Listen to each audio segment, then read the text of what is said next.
And welcome back to NTD. Good morning. The recent extreme cold weather that snowed in much of the eastern states is thawing questions over safe transportation and whether electric vehicles are geared up for the cold. Joining us for insight is Paul Fix, an automotive journalist with Car Coach Report. It's good to have you with us this morning, Paul. A number of electric buses couldn't run in the cold weather recently, and a watchdog group called Power the Future is criticizing the oversight of federal subsidy programs totaling more than $8 billion under the Biden administration towards these kinds of buses and transportation. I know your publication, Car Coach Reports, recently ran a story about e-buses in Vermont this winter. So lay the issue out for us briefly. Yeah, there was billions of dollars that were allocated through the infrastructure bill from 2021, and it's slowly been going out to cities across the country, big and small. For instance, 100 buses are planned to be bought for Washington, D.C. 30 buses are planned to be bought or in the process of being bought for Seattle.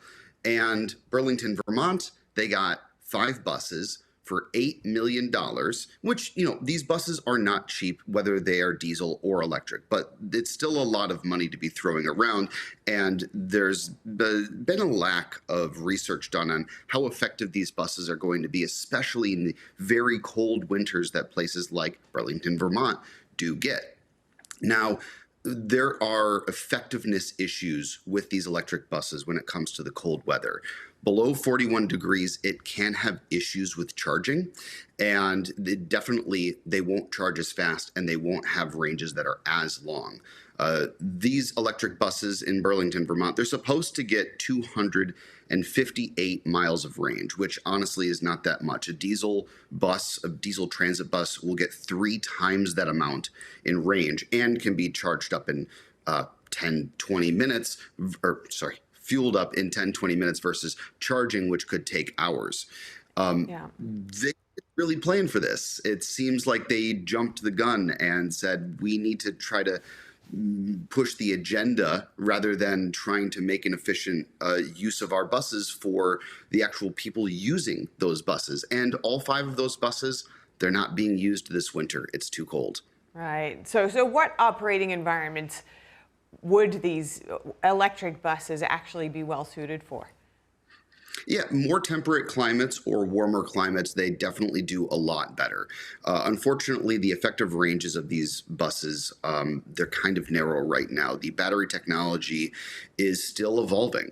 There's a lot of great strides being made in making these electric buses better, but unfortunately right now, they're not ready for prime time.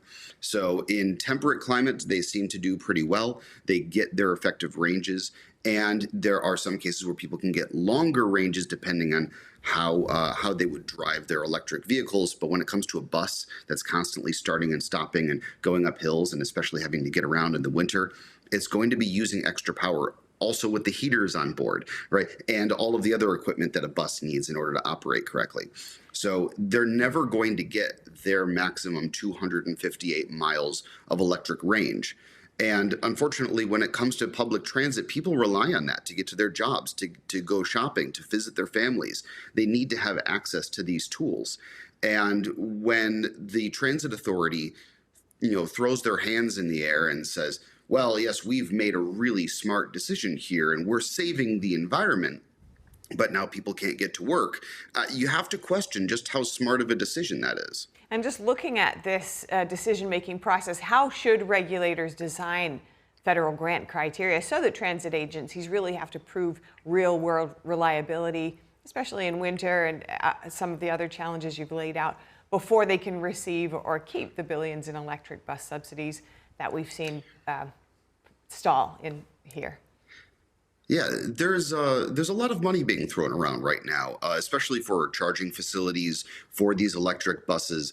And there's a lack of research and lack of understanding, especially from the general public, about exactly how effective these electric buses are. I think it could be worth it to do some more research, but the electric vehicles of this size for this level of rollout has not really been studied. So this is the study. This is the attempt right here to find a way to make it effective.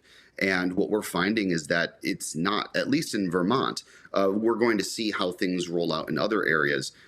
There's a town nearby me that's getting electric buses, and I'm sure there's one near you that's getting electric buses.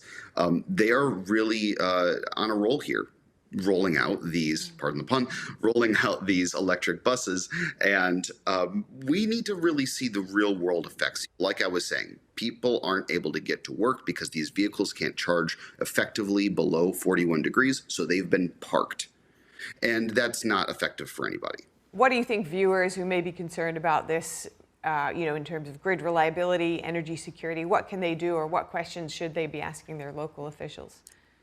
Yeah, you should absolutely hold your officials accountable. If they want to move to an electric bus system, you should know that you're still going to be able to get around. In Burlington, for example, they replaced 10% of their fleet, which is those 5 buses that I mentioned, with these electric ones.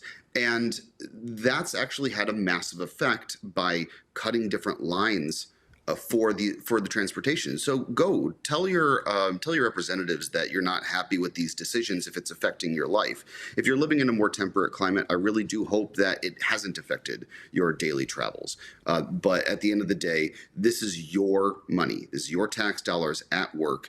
And with this, I wouldn't call it experimental technology, but electric vehicles are still very new. And knowing exactly how far they can go and what they can do is still very limited.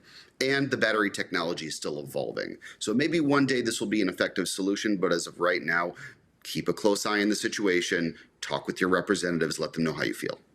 Thank you so much, Paul Fix. Good to see you. See you soon. Thanks so much.